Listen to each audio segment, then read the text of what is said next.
Gracious God, we are thankful for all the ways you provide for us. I know that I'm personally very grateful for the 12-week sabbatical that I was able to experience this year, and grateful for the ways that you put your arms around this church and kept this congregation together, and thankful for the ways that you provide for all of us together, and the ways that you are longing to draw us into greater relationship with you. And we pray, God, as we take a moment out of our busy day just to reflect on the presentation that I have, and as I have a chance to reflect on it again, we pray, God, that this would be a reminder of how important it is to structure our time so that the things that matter most are given the most of us and the best of our time and our energy.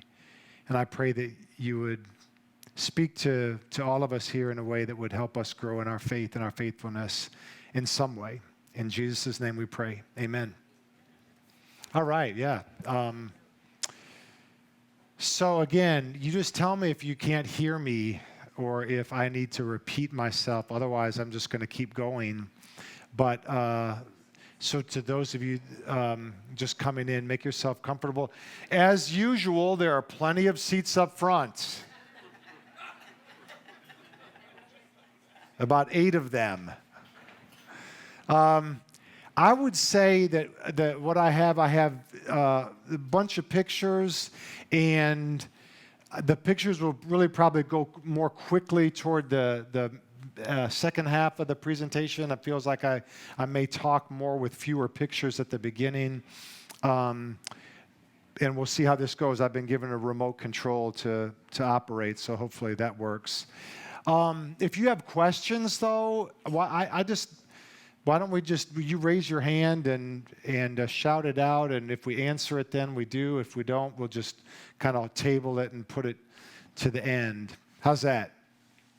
Well, I just wanted to start. Again, I mean, I'm truly grateful. I think that I didn't really realize how impactful this time away would be for me, and I just feel it. I feel it in my body, in my bones, in my heart that it was really important for me to do that. And so I'm just grateful to the congregation for giving me this gift. I feel like it was a gift, and so whatever you did to make that possible, I don't want to take that for granted. So I want to start there right away. But we talk about, the other thing, I hope that, like, my job is very specific. The occupation that I have as congregational minister is very specific. And it's not your job. But I do hope that as I talk about my experience, that there might be something that you could take into your job. Or there might be something that I say here today that you could incorporate into your life and into your work. That would be my goal. I just happen to do it through the lens of being a pastor. Does that make sense? I really hope that this is something that's beneficial for all of us. But I would start out by saying that when we talked about me going on a sabbatical, we talked about sabbatical as rest. We talk about it as the seventh day God rested from work. And that's all true, right? And part of the creative process that God went through was to make rest part of it. But sabbatical or Sabbath is just as much about time as it is about rest. So when God was creating those things in Genesis, what God was doing was giving us time and structuring and ordering time. On day 1, this was done. On day 2, this was done. Right? So time is structured and ordered appropriately. So that's what I wanted to begin with, by saying that when I thought about going on sabbatical, I was tired. And looking back, I think that I was really getting tired and fatigued in the last couple of years before, with COVID. I mean, like I shared a lot in my Amy's cancer, COVID. I was tired before COVID. We started a third service. The church is growing, then it's not growing because of COVID, then it's growing again. I mean, all of these things, right? And it just has this wearing effect. But when I look back, it wasn't so much that the work of being a minister is that exhausting, though after 25 years it can be. But I think what I learned is the way that I was a minister that was contributing to the exhaustion. Like the way that I was handling my time and structuring my time was actually contributing to my own exhaustion. Does that make sense? So what I learned over sabbatical was that I just wanted to have a different relationship to me, a different relationship to the time that I spend and the way I spend that time and how I structure and order my time. And I hope that I'll close by sharing some things that I'm already doing, and maybe that'll speak to some of you too. But I'll be very honest, personally, as I thought about going on sabbatical, one of my struggles has been I have always been able to make time for my physical exercise. Right? I have been a runner for 27, 28 years, been an athlete kind of my whole life, and I never miss a workout if I don't want to miss a workout. But I've always had these ebbs and flows with my prayer life. Sometimes it's been good, and I'm doing that for a while, and then sometimes I fall off the wagon, and I've never been satisfied with that. It's been a struggle with me internally. Like, how can I do this and not do that? And so part of my sabbatical was wanting to structure my time, my daily time, so that I was giving God a better part of myself and that I was opening myself on a regular basis to be spoken to by God. That was one thing. And the other thing, I knew that at work, like at work here, that I wasn't sure that I was spending my time on the right things. And I think that's been a struggle for me over the last 3 or 4 years before the sabbatical. Like, am I doing what really fuels my passions in ministry? Or am I doing what's always been done? Or why is it that I drag my feet on getting some things done that probably should be done, but I spend a lot of time doing other things that maybe not that important? So I went into sabbatical asking these questions. How do I best structure my time at home? How do I best structure my time at work? And so what I want to share with you is you can go, I got the control. There. So sabbatical is just as much about time as it is about rest. And so what I did, I knew that going into sabbatical, I didn't need to do anything fancy. I didn't need to go, to Spain and walk this pilgrimage to the way of the way of St. James. I didn't need to, go to recover my roots in Lithuania, where my family's from. What I needed to do is to focus on me and focus on time and the way I spend time. So I spent a lot of time in Decatur. About half the time in Decatur. But the first thing I did, though, is I spent time looking inside of me and looking backward. So if we want to be better people going forward, I think we do have to go back in our past. And we have to look, because the people we are today is profoundly impacted by the people we were back then. And we carry with us into our life today and tomorrow everything that we, were given to us as children and all of that. So I worked with 2 counselors, a counselor and a therapist, and really took a deep dive into my past, my childhood, growing up, and I don't want to get too sidetracked in there. I'll probably share with you some of the things that came out. I'll share those in sermons and things like that. But I've always known things about my life, about my family and of origin, but they took on new meaning now. So one of the things is that my dad's an only child, and he died when I was 29. So I went into the sabbatical, and the reason why I started with a therapist was I told this coach that I was working with, I think that I've never really processed my dad's death. I've kind of always wondered that. So my dad died when I was 29. He died in May. A week later, I graduated from seminary. A week after that, I was ordained. And then 5 weeks after that, I started my first church. And then it was like 50-hour weeks for 25 years. So that's me, running 100 miles an hour, right? You know that, right? You've lived with me for 11 years. And so I said, I wonder, if I've ever really, if there's grief stuff going on. Well, so that led to this deep dive into my past. And I know that my dad's an only child, that he's the son of an alcoholic.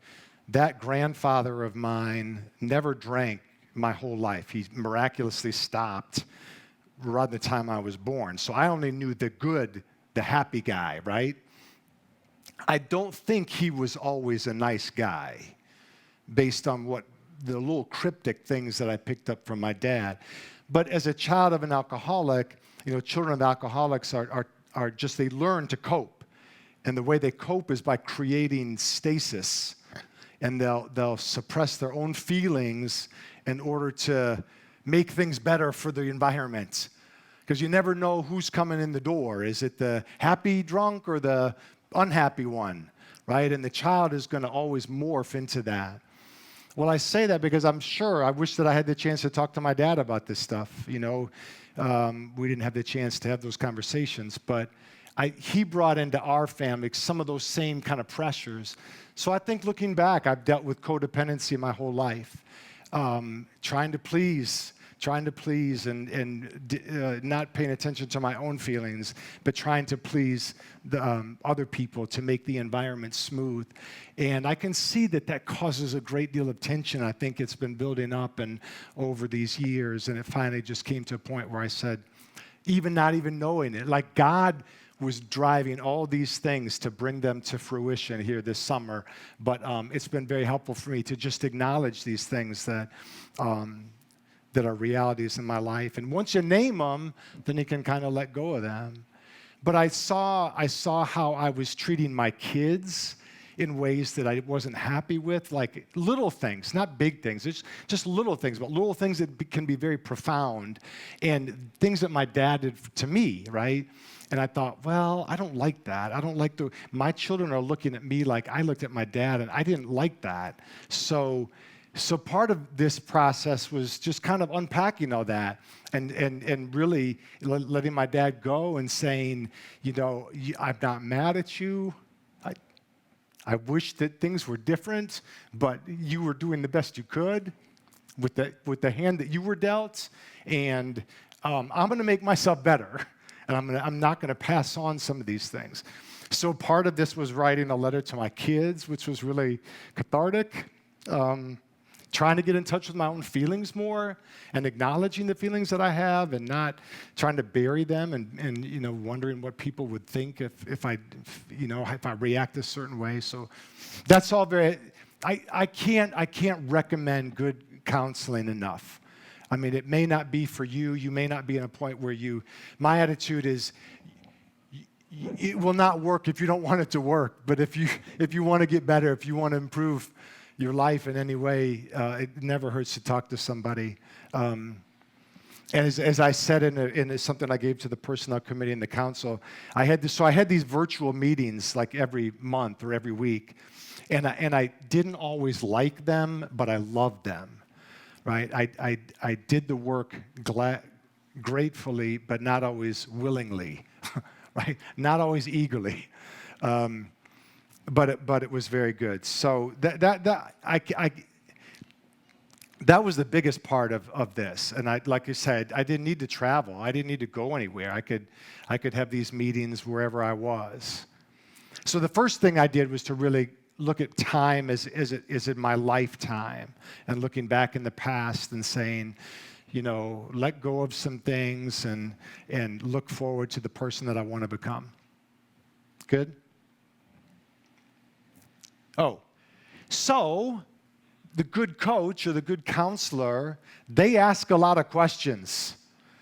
And my MO is like, that's a great question. And I'm a thinker, you know that. So they say, Michael, what makes you think that? And I would say, that's a great question. I'll think about that and get back to you. And they're like, no, tell me now. Right? So, like, okay, but they ask questions like, here, Michael, who are you in a hurry for? Pharaoh is in a hurry. God is never in a hurry. So who are you in a hurry for? Michael, what are you afraid of? Now, I run away from that question. Like, it's not right to be, that's not, you need to be put together. And I've become far more comfortable saying, yeah, that's a fear that I have. But these kinds of things, how? What makes you think that? What would make you say that? Right? And just letting those questions sit and pushing on that. And I think I would just say that I think work then became my codependent relationship. And I would just, the answer to anything that wasn't going well was just work harder or not smarter, do more. And I see that even now, I journal every day, and I think about, I can see how ways where if I'm impatient, I can kind of take over things. And I realize that in taking over things that I'm probably disempowering you from stepping up and taking on things. So, I don't know, just coming to these awarenesses all the time.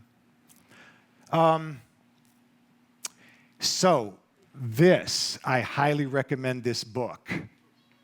I read, I read a lot, so I've read, 25 or so books on sabbatical, but this is a great one. It's called 4,000 Weeks. I'll tell you, the basic premise is this.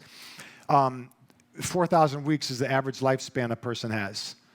So what are you going to do with your 4,000 weeks? That kind of thing. And it starts out by saying, you're not going to get everything done.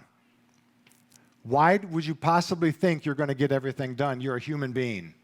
Human beings are not perfect, right? So start by saying, I'm not going to get everything done. Therefore, what am I going to focus on? Like, what matters most? Not rocket science, right? Just another way to get there. But there's a great story he gave from the author gave from Warren Buffett. Warren Buffett is said to have said, someone saw him and said, Warren Buffett, what's the secret to success? And he said to them, write down the 15 things that are important to you. And the person writes 15 things on. He said, now take a red marker and circle the top 5. Do those first. Never, ever let anything get in the way of those 5 things, right? Then he says, take a circle the 6 through 15, and never, ever, ever do those. Run away from them as fast as you can. He said, those are the temptations that want you to think they're important, but they're not important, and they're going to stand in the way of what really is important. Good to think about, though, right? And you're never going to forget that story. I forgot it. But the other thing that he said, and some of you know Dave Ramsey or the Dave Ramsey stuff, Financial Peace, are good. Some of you good financial planners here. What's the secret to wealth management or to gaining wealth is pay yourself first, right? So he does that with time. He said, pay yourself first. If you like doing this, do that. Make that a big part of your life. So I'm going to come back to this at the end, but I'm paying myself first in the way that I'm structuring my time, and it's kind of interesting thing that I'll get to at the end. So far, so good? Well, no, I'll do it right now then. Well, so the other thing that I did, I had 84 days on sabbatical, and I told you that I was not very good at I was always good at working out, but not always good with my prayer life. So I decided on sabbatical to make that a priority. And so now I still get up early, like super early, but I go to bed early, so feel rested. And about 45 minutes I spend in journaling. I call it morning watch. I don't know what to call it. It's part journaling, part reading, part spoken prayer. But I have a lot of different exercises that I journal about and ways that I think about some of the stuff that we're doing for the assignment. Everybody remember the assignment from yesterday? Look for God. You start seeing God. Listen for God. Those are the kinds of things that I do in morning watch. But I've done that except when I'm traveling. So I want to keep that routine. I don't set the timer, but it's about 30 to 45 minutes. I also, early on, I didn't plan to do this, but it just happened. As I sat down to do my morning prayer time, I saw, you know what? I'm going to read a psalm a day. There's 150 Psalms. I knew I wasn't going to get through them all, but I thought I'll do a Psalm a day and just kind of, let that Psalm sit with me. Look for a word that jumps out at me and say, I'm going to take that word into the day with me. Well, I like a challenge, of course. And I like memorizing. So I said, you know what? I'm going to memorize a Psalm a day. And so you can do that with Psalm 1, 3, 6, 13. Those are easy ones to do. But you can't really do them. They take a long time to memorize. So I quickly realized I couldn't do that, but I could memorize 30. So I did that. And I have them in the memory bank right now. For how much longer, I don't know. But I picked 30 kind of familiar Psalms, things like weeping may linger through the night, but joy comes in the morning. That's from Psalm 30, and so I just memorized all of Psalm 30. Or my God, why have you forsaken me? Psalm 22. I did all of Psalm 22. And I found that to be really, really, it's a challenge. I like challenges. I would walk the dogs every day, drive in the car. I'd wait for Luke's baseball games. Good Lord, there's a lot of waiting. And I would just walk around the ballpark reciting Psalms to myself. But that became a very cathartic exercise. And I know some of you don't think you can memorize. I just really challenge you. Pick one verse, and just repeat it over and over again. I did it today when I walked the dogs, this morning. I just get as far as I can, then I pick up again when I go out on the next walk. But the more it's a way that you really internalize Scripture. So even if you just picked one verse a day and just memorize that, you'd have 7 verses at the end of the week. And then they'd be a part of you. You'd remember them, and you could recall them, and you'd think about them during the day. So that's something I did for me, and it turned out to be a great blessing. I also wrote a devotional book on those Psalms that I'm going to share with you sometime this year. Oh, so I spent time with God's Word. I spent time with me, looking inside me, looking in the past. And then I spent time with Amy, of course. We run 100 miles an hour. She runs every bit as fast as I do. And we're usually running in different directions. I know that we're not unique like that. And age and stage, when you have children like we do, and 4 more years, and then the house may be empty, hopefully. I don't know. But we just don't spend time together. Not at all. And so we really looked at our schedule and said, we need to do more of that. And I knew that I wanted to make part of the sabbatical just her and me. And so we have a friend who just happens to have a house in Lake Tahoe. And that friend allowed us to stay there as long as we could get ourselves there, which we did, of course. But these are just, has anybody been to Lake Tahoe? Right? So this was on the California side, and the elevation was like 6,500, 6,300 feet. We got there June 21st. There was snow on the ground in the neighborhood where we were. I would get up every morning and walk and read through my Psalms, just talk through my Psalms. These are views from the neighborhood where we were staying. That's from the neighborhood. That's like going to get the paper, right? That's all just, and of course, then we saw, first night, we were going to go on a little after-dinner hike in the woods, and that's what Amy saw. The bears are just kind of like raccoons. All the houses have these electric belts that you put over the doors to keep them from, I guess bears like to go in the front door, but you electrocute the bears at all these windows and to keep them away. But that was legit black bear, like from here to the kitchen. These are just more pictures there. We went hiking every day, and I would say that we have not spent probably 2 days or 3 days of uninterrupted time in 24 years or 22 years when Thomas was born. And so we had 8 days. And after 3 days, we just were talking all the time. Right? And there wasn't a TV that worked even. So it's like, I can't even watch TV. So after about 3 days, I said, Amy, we were talking about heavy stuff, the future, kids, blah, this.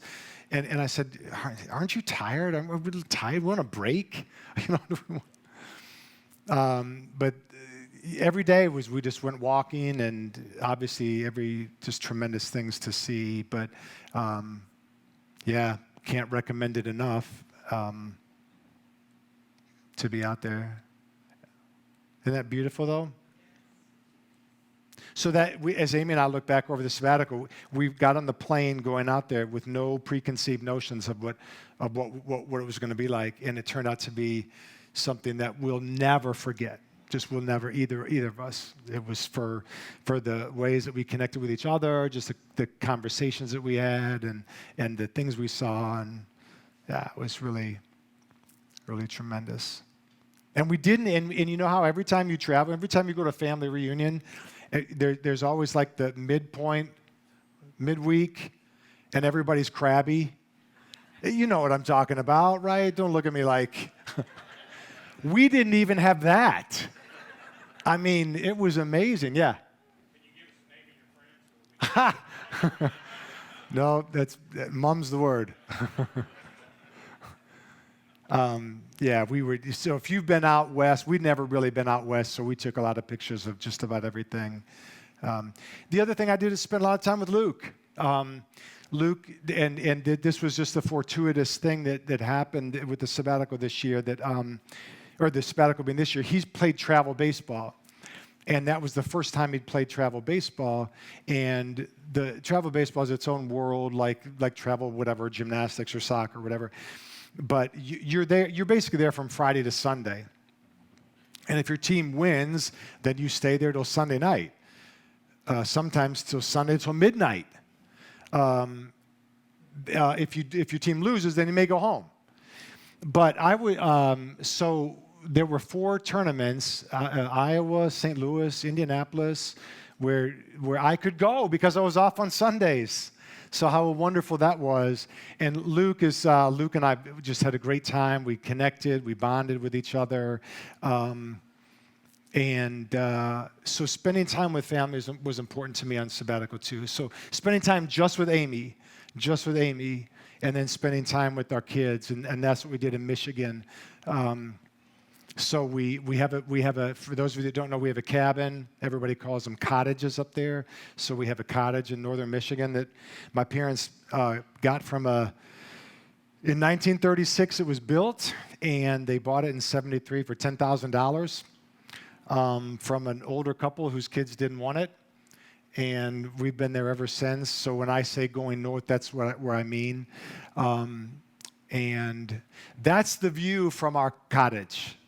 So that's on this lake that's also on Lake Michigan. But so that's where I did my morning prayer every day. And just tremendous. It's always been a place of stability for me. And then, of course, I had my dogs. And they did well.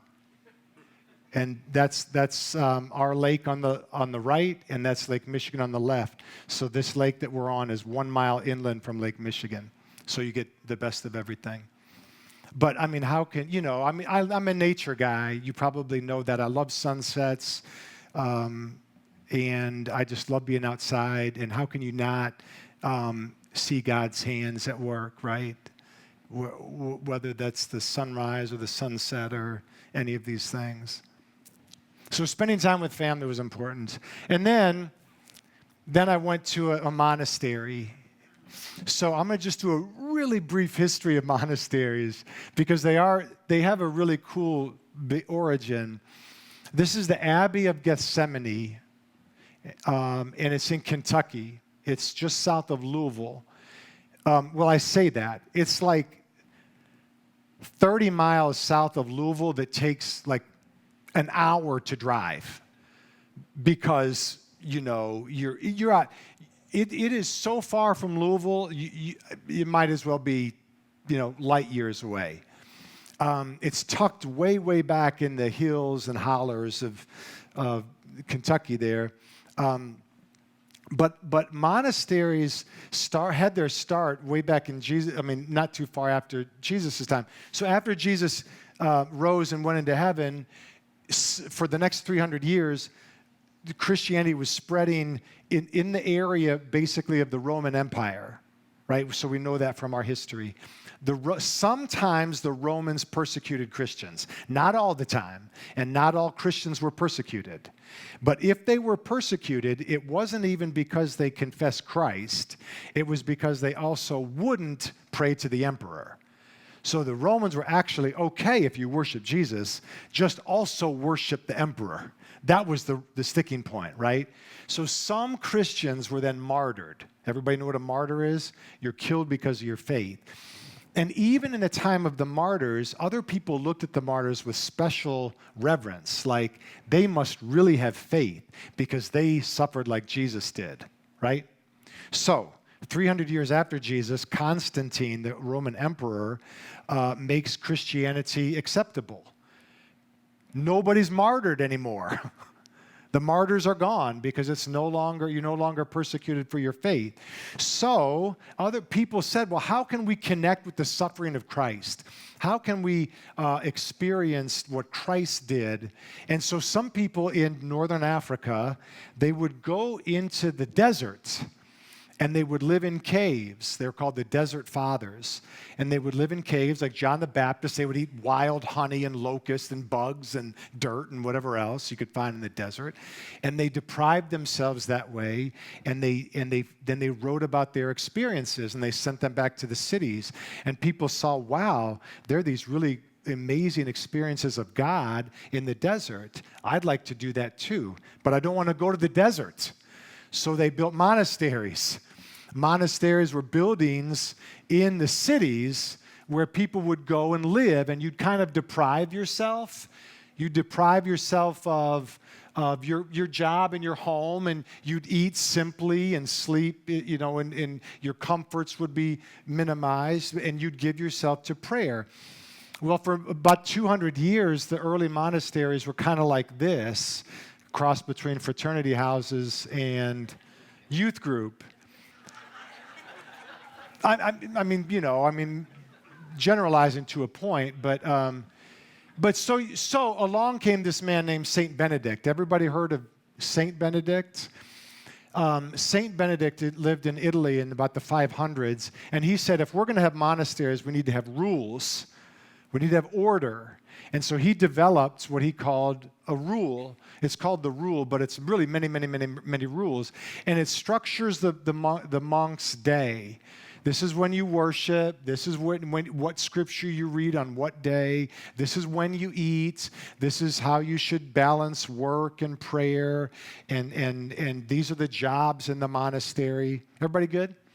So I say that because all the monasteries today, and they're all Catholic, all these Catholic monasteries or abbeys are Benedictine in some way. They follow some version of Benedict's rule.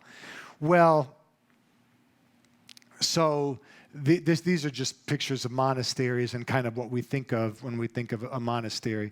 But this is a modern one. This is a contemporary monastery. So there's these monks that came over from France in 1848, and they bought a couple thousand acres in Kentucky, south of Louisville, and they moved French monks over to Kentucky, and they started this order this monastery called the Abbey of Gethsemane. And so the building straight ahead is the church, the chapel. The part behind the little wall to the right is the monks' side. The monks are always separated. And then the building on the left is the retreat center. So in the mid-20th century, non-monks and non-Catholics would say, hey, we'd like to go and spend time in quiet and deprive ourselves of our comforts and go to connect with God that way. So they would build retreat centers. So now in this modern contemporary world, you can go as a guest and stay at the retreat center. And so I was at the retreat. Actually, I was living on the monk side with some other people, but that's the retreat center where all the meals were. So when you go to the monastery, let me say, that's the wall. So that's the monks live behind that wall. And that's the chapel, the church from the back. But this is the best part. One of my favorite things about Benedict was this. The quote there is in Benedict's rule. So he says, we should always let the stranger come in. This goes back to 500 in Italy. 1,500 years, the people open the door to any stranger because it might be Jesus Christ. And so when I called today, or you get online, and do this, and you say, do you have a room available for a retreat in July? They say, yep, we got you penciled in. Come on down. And you go in, and there's an old monk whose job it is to welcome you at the door. And he says, here you go, here's your key. And when you go in your room, there's an envelope. And if you want to leave an offering, you can. But if you want to stay for free, you can. Honor system. You are the guest. And so that's a cool artwork there. That's right by the front door. So that's the sign as you walk in. It says, let everybody come in. Isn't that cool? That's my room. No Wi-Fi, no TV. And once you're on the property, you cross a boundary and it says silence from here on out. So now, could you whisper to somebody? Yeah. And when the guy met me at the door, did he talk to me? Yeah. But there's no talking. And that's an experience in and of itself. If you just go, you sit by yourself at a table, eat your meals, there's some kind of music playing or somebody reading scripture on the PA, and that's what you do. And then when you're done, you take your tray in and go do you. You can go to the library. You can walk, which I'll show you. But the best thing, though, and this is what I was looking forward to, is you can live the monk's life. You can pray with the monks. So Benedict, when he created this rule, he said you keep the hours. It's called keeping the hours. And a good monk is supposed to worship God 7 times a day. And I put it there. 3:15 a.m. for an hour and a half. Then 5:45 a.m. for a half hour, 7:30 for a half hour, 12:15 for a quarter hour, and so on. I did it all except the 3:15. I'm an early riser, but not that early. But you go, and there are the monks. There are the brothers.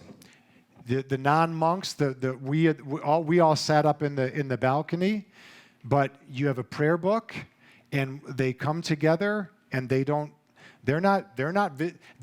doing their mission in life, and you're just a spectator who can participate with them. It's really cool.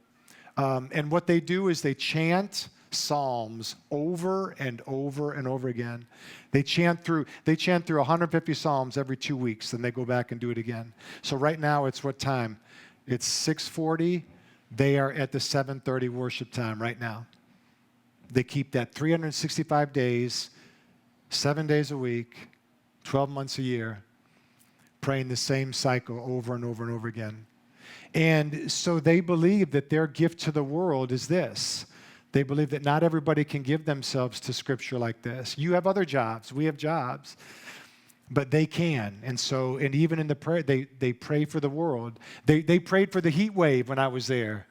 The monk who was chanting he would pray for current events. So they're very mindful of the world. So good so far there?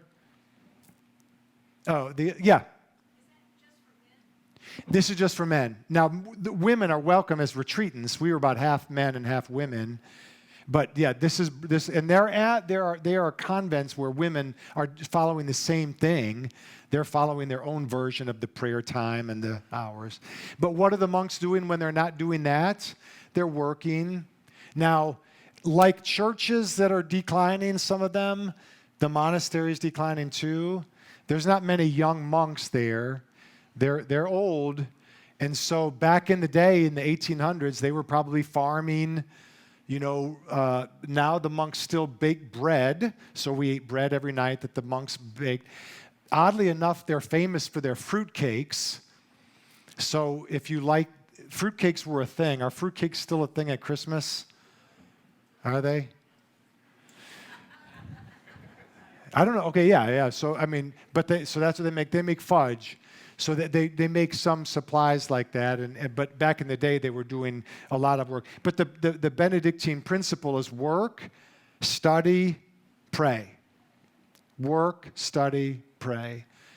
So it's a good things to think about. But the other thing about the monastery for people like me is it's just a lot of this. There's a property, there's a boundary around the property, there's walking paths, and this is my favorite. There's just chairs out in the middle of the tree, under a tree, one chair, not two chairs. So everything is meant to invite you as an individual to connect with God. It's not about two people getting together and having a conversation. It's about you sitting in a chair and looking at that. That was my prayer day one day. That was I was facing sunrise and just doing my morning watch. And that's what they want you to do. And listen to the birds. Saint Bernard of Clairvaux was a famous Cistercian monk, and he said you can learn as much about God by walking in the woods as you can by reading the Word. Right? We know that. Then they have 2,000 acres, and they have trails and paths that go all over these hills and through the woods, and they have monuments, kind of altars. The Catholic, they I think have an appreciation for statues and things that we as Protestants don't have. There's a trail through the woods, and that's an artist's depiction of Gethsemane. Jesus is praying, and then Peter, James, and John are off a ways sleeping. We remember that story. And then this is the beautiful thing: when you would join a monastery, you're there for life, to the very end. And when you die, you're laid to rest right there with all your brothers, and you have the same cross as everybody else. And I took a picture of this one because one of the famous, probably the most famous American person when it comes to spirituality is Thomas Merton. And he was a monk there at Gethsemane, and that's his grave. And it looks no different than any of the other ones. At the end of the day, we're all the same, right? So what I would say is lessons learned from the monastic life is that you don't have to go to the monastery to do this, but if you go to the monastery, you'll have to do it. But think about unplugging. That's a lesson that the monks teach us today. The value of unplugging. Don't watch TV. What if you didn't do that? I mean, yeah, Maxine. This is a question I've always had about monastery life. Do they have access to medical treatment? Yeah. Do they have access to medical treatment? I'm sure they do. So it's funny. I laugh because the first night, and it's not atypical if you go to a retreat center, even if it's silent, they'll say at 6 p.m. there's a talk. And one of the brothers, and he'd been there, he was from the Philippines, and he'd been at that monastery since 1985, and his job, the abbot, so the abbot is the boss of the monastery, and the abbot will assign you a job. And you don't really question the abbot. I mean, the abbot says, you know what, Linda, I think that you're meant to be in the garden now, so you go be a gardener for the next whatever years. I don't really want to be see what God has in store for you in the garden. So it's a really, that's the way kind of the monastery is run. But this particular person's job was to give the talk to the newbies, the visitors like me. And he started out and he said, "Are there any questions?" And there was an older guy in our group, and he says, he said, what about medical treatment for us during these 4 days or whatever it is? And he said, well, go to room 202 and there's a first aid kit. And the guy said, what about if it's more serious? He says, well, there's a hospital 12 miles away. And then he said, any other questions? So there's a hospital 12 miles away. I guess that's, where they go. But so I think these are lessons that we can all incorporate from monastic life. Value of unplugging, just unplugging. Listen more, talk less. If you're not talking, then you're going to have to listen, right? So what if you committed to silence for a day? What would that look like? What would you hear? For me, I'll be quite honest. For me, I was noticing how much my mind would still race, and not even just racing, but just it never rested. And I see now, I'm looking at karma, but yoga teaches that, stilling the fluctuations of the mind, or meditating and slowing down your mind and letting things go without judging them. So it'd be interesting to see what you do, what awarenesses you have when you're silent. The other thing is how cool is that? Just what if our attitude was, Jesus Christ might be in that person, and how would that change the way that I look at them? They might be doing something really weird, or maybe even dangerous, or what I might think is dangerous. I'm not saying that we should go run and embrace them, but at least stop and think, what if Christ is in that person? Good for us to think about as a church, and just in our world when we're not listening to each other and judging each other so quickly, it's nice to slow down. And then the last one is be in touch with yourself. I think about that a lot. I may preach on this at some point this year, but how many times are we producing for other people? Think about your job. What do you do throughout the day? How much of that is for other people? Chaperoning, babysitting, going to doctors, right? How much are you doing for yourself? But you are the one who lives with you more than anybody else, right? So I think that, and if you just set up a chair under a tree and spend some time just watching the view in front of you, that's just time for you. I'm still going to run very fast, Michael. I'm still going to be very energetic, but I also appreciate this value of doing the opposite. And so if you're like me, think about that too. I think that might be it for the pictures, and I would just end by saying this. So I started by saying that I want to restructure my life somewhat, and I think about my role here as senior pastor, but I've already started to do this, and I would like to do this. I'm very cautious and I'm very humbled, and I'm just taking things one day at a time. That's all you can do, right? Is one day at a time. And I don't want to fall back into old patterns that I've seen myself, But I get up at 4:45. That's my time to get up in the morning. And that first part of the day belongs to me, and it belongs to God. So I get up and I do my exercise. For me, physically, I don't think I'll ever give that up. And then I give that 45 minutes to God, and I do that, and I don't do anything else until those things are done.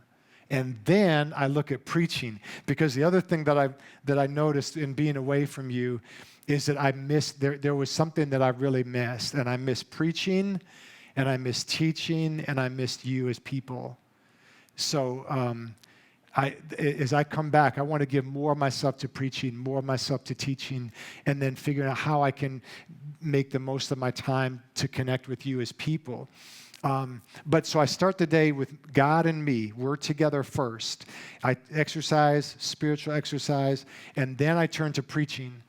And then I stay at home, and I work on sermon, and I work on my planning, and then I come into work. And then I find already, I told Amy, the other thing I was going to say from that book, Oliver Berkman, he says, I've incorporated this from him. He said, when you make a to-do list, put 3 things on the list, the 3 most important things.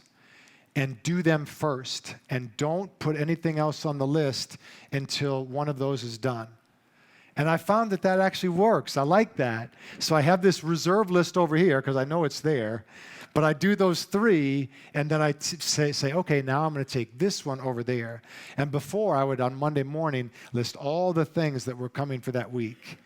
And then it changes the focus. But if I could just focus on 3 things, tomorrow I'll have another something. And didn't Jesus say, Matthew 6:33-34, worry about today, tomorrow's trouble is enough or tomorrow will bring trouble of its own. Worry about today, today's troubles are enough for today. So that's kind of what that is. But so then when I come to church at 11 or so, 10:30, 11, 11:30, 12 today, you get a better me. I'm calm, I feel attentive, and I can be the supportive person that not so cranky internally. I feel that in myself. So that's what how I want to structure my day. I'm just telling you that. I don't know. I don't know. It can't always be that way, but I'm going to hold myself to it. And the other thing is, Tuesday night, I'm taking completely off. I'm not scheduling anything on Tuesday nights ever again, because that's Amy and my time. So we came out of the sabbatical saying, we're going to make time for each other, because no one else is going to give us that time. We have to take it if it means something to us. And then that leaves Monday, Wednesday, and Thursday for the church. And I would love to get into a place where I'm teaching every Monday night. Teaching something. I don't know what. And I'm not going to rush in until we kind of figure it out. But maybe it's a small group. Maybe it's a men's group. Maybe it's an all-church, Bible study. Maybe it's for 8 weeks. Maybe it's for 4 weeks. But I think I could commit, and I would like to commit, to teaching in a more intentional way to the whole church. And then Wednesday and Thursday are meeting nights. So I just figured I'd share that with you. But that's a way that I try to take these lessons learned from a sabbatical and bring them into my daily life and my weekly life. So I would say to you, as I look back on this, I think it's very clear to me that as I structure my time, the thing that I want to make, the things that are most important to me, and I'm sure they're most important to you too, is making time for your faith, making time for your significant other, whoever that is, the next closest person in your life, and making the most important time for your family.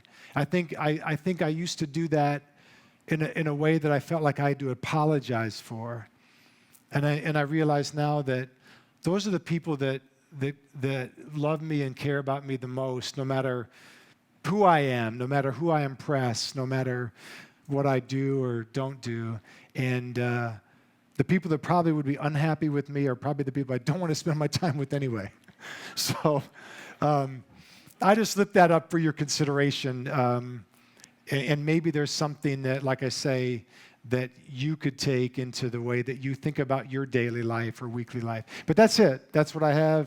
I'm exceedingly grateful. I'm glad to be back. I'm excited for what the church, the future holds for us, but I'm also very patient. I feel like I'm patient with the process in a way I haven't been before. We don't have to rush into things.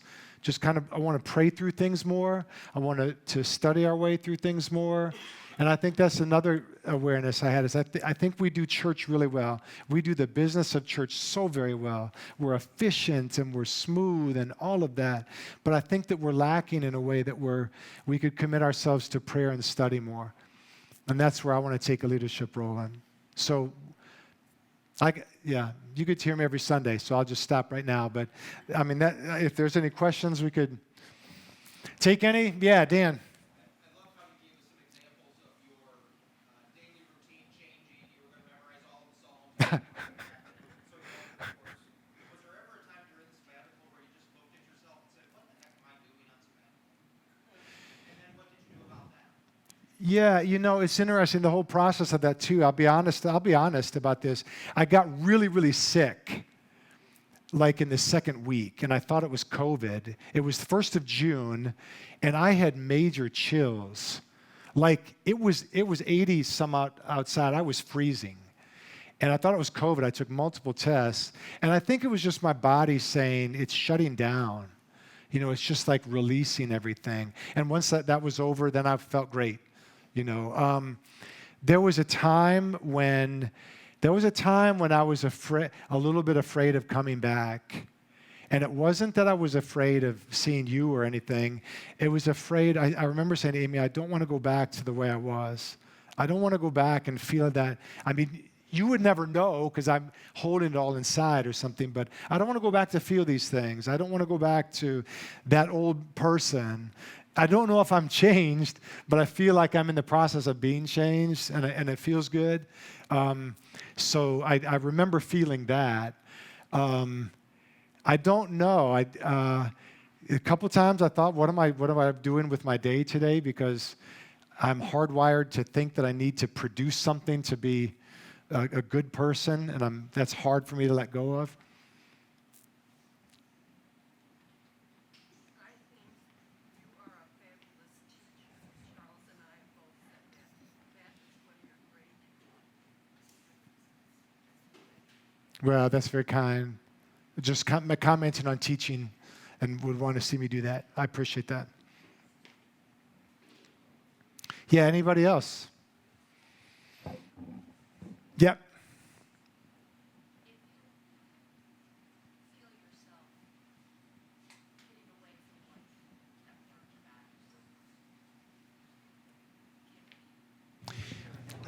word Yeah. No, that's great. I appreciate that because Ron Oliver's here. He's on the pastoral support committee. So Cheryl Zollinger and others. I'm not maybe focusing on right now, but we have a pastoral support committee, and I finally see like the purpose of that committee in a way that I haven't seen it before. So we talked already about, I've shared with them. I shared with them in greater detail some of the things I've shared here.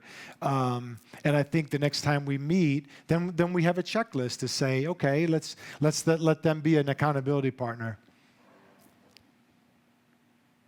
But so I definitely, I think a lot of times in my life I haven't asked for help because I feel like it's I should be doing it or I'll be thought poorly of if I do ask for help. Yeah, I mean you're shaking your heads, but these are what I mean. Like these are messages that are probably placed in you as a child, and then you carry them. You have no choice but to carry them, and they serve you well in a lot of ways. And there are a lot of good things that come from that. But like I say, I saw my kids doing some of this, and I said, whoa, I want to stop this. I want you to know that you don't have to do anything extra to be good with me, right?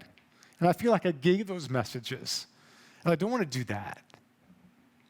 So, yeah, I mean, I don't know. We got sidetracked, but yeah. During the rebooting process, might there come a time that you realize that it wasn't all an improvements you made? Yeah. You reevaluate it? No, I think I do think I really believe in that support group mentality of one just for today. That one day at a time comes for a reason, and like I said, Jesus said that in Matthew 6. But good support group stuff has just for today. Like, what is the thing that I can focus on just for today? I can't. It's overwhelming to think about my whole life. But just for today, I can focus on loving my children a little bit more. So I think that's the way I want to start. But yeah, I think you always reevaluate. Yeah, absolutely. I think we get into ruts, right? We get into ruts. So even something that's good now will become a rut later. But I think I am a routine person. So one of the things I did with the counselor was to say, how spontaneous are you, Michael? Well, 0, right? I mean, I am the antithesis of spontaneous. I mean, I'm being exaggerated a little bit, but so why try to fight the fact that I like routines? So I kind of want to. I am a routine person, so let's make a routine that's healthier. But yeah, I think reevaluating. I think we should always reevaluate. Reevaluate our prayer life. Reevaluate ourselves as a church. Are we meeting your needs? Are we reaching people? Are we really preaching the good news? That's what this is about too, Are we making the main thing the main thing? And if not, no shame, no judgment, just, okay, how can we redirect? We didn't get grandchildren, and we thought that Thomas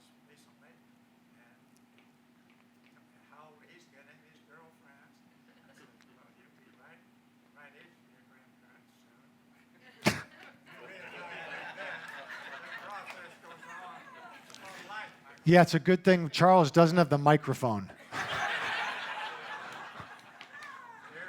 He said, "Are you going to be a grandparent soon?" You better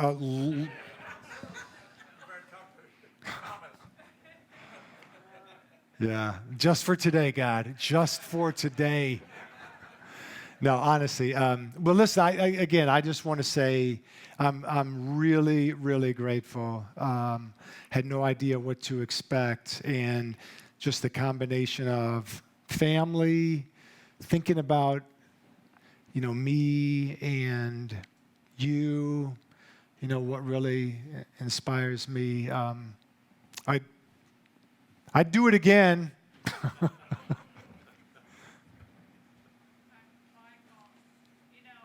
I'm not the best listener sometimes about everything that's going on.